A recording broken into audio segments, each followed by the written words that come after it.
Drug dealers using the U.S. Postal Service to bring in deadly opiates from foreign countries. I-Team reporter Adam Walser uncovering this dangerous loophole that the federal government is now trying to close.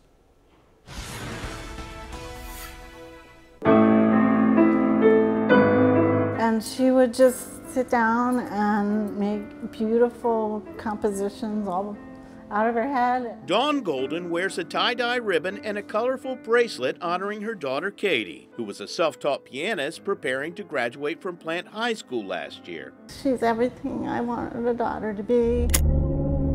But weeks before graduation, she died from a drug overdose, likely a cocktail of heroin and fentanyl. It doesn't go away. You know, it's a parent's worst nightmare, right? And to lose a child. Her death made national news among the growing number of victims of the epidemic. And who could forget the tragic story of Katie Golden, a 17-year-old from South Tampa. She died last year.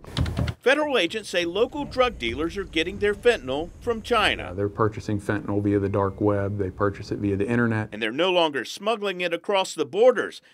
They're shipping it directly through the U.S. Postal Service. These are weapons of mass destruction.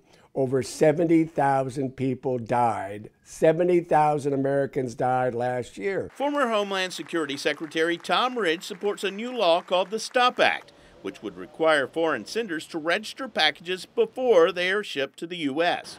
Right now, private shippers like FedEx and UPS are already doing that, but the U.S. Postal Service does not. It's a loophole that has to be closed. Drug traffickers shouldn't be able to access it so easily.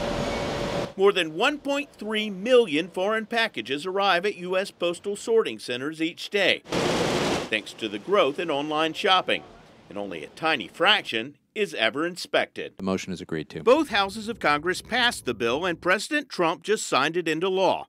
But foreign countries will also have to sign on to agreements with the U.S. to make the new law work. If they choose not to sign it and to provide that advanced electronic security data, then we can just have all those packages gather dust in some warehouse.